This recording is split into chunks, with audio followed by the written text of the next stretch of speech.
အားလုံးပဲမင်္ဂလာပါ Essential Skill for Teenager Channel ကနေပြန်လည်ကြိုဆိုလိုက်ပါရစေဒီနေ့မှာတော့ Elements တွေက shape လေးတွေရဲ့ထူးခြားချက်လေးတွေကိုပြောပြပေးသွားပါမယ်ဒီတော့အရင်ဆုံးစာရွက်အလွတ်တစ်ခုခေါ်လိုက်ပါမယ်ပြီးတော့အရင် episode မှာတင်ထားတဲ့အတိုင်း shortcut R နဲ့ rectangle လေးတစ်ခုခေါ်လိုက်မယ်ခက်ကြီးကြီးလေးပြလို့ရအောင်လို့ size လေးချဲ့လိုက်မယ်ပေါ့နော်ဒီ shape လေးကို color ပြောင်းချင်လို့ရှိရင်အပေါ်ကဘားတန်းထဲမှာပေါ်နေတဲ့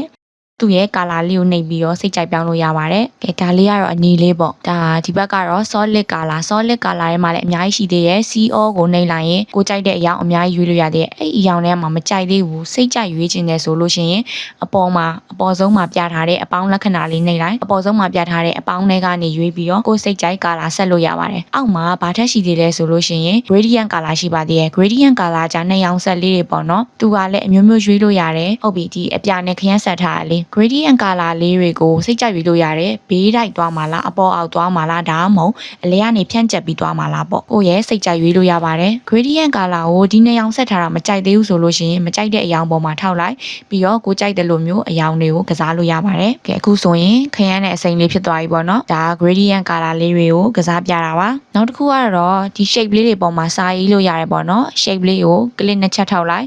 အဲဆိုရင်ကိုရေးချင်တဲ့စာရေးလို့ရပြီများသောအားဖြင့် designer တွေကတော့ဒီ shape ထဲမှာမရေးကြဘူးဘာလို့လဲဆိုတော့စာသားလေးကကိုယ်စိတ်ကြိုက်ရွှေ့လို့မရလို့ပေါ့နော်အဲ့ဒီတော့ရှေ့ episode တွေမှာသင်ခဲ့လိုမျိုးပဲ shortcut key နဲ့ text ကိုခေါ်တယ်ကိုရေးချင်တဲ့စာကိုကိုရေးချင်တဲ့နေရာမှာရေးရပေါ့နောက်တစ်မျိုးကကြတော့ဒီဘောင်လေးတွေပေါ့နော် stroke လေးတွေထည့်လို့ရတယ်ဘောင်လေးတွေကိုလည်း color ချင်းလို့ရပါသေးတယ်ပြီးတော့ stroke ကိုမှအထူးကြီးမဟုတ်ပဲနဲ့ dotted line လေးတွေလားအဆက်ပြောက်လေးလားဒါလေးလည်းလုပ်လို့ရပါသေးရဲ့ပြီးတော့ down ဝိုင်းမှာလားပေါ့ corner rounding ဆိုတာတော့ down လေးတွေဝိုင်းတာပါ size ဆိုတာကကြတော့အနားလေးတွေတိုးသွားတာပေါ့နော်သူကတရိကန်3နားဆိုရင်တရိက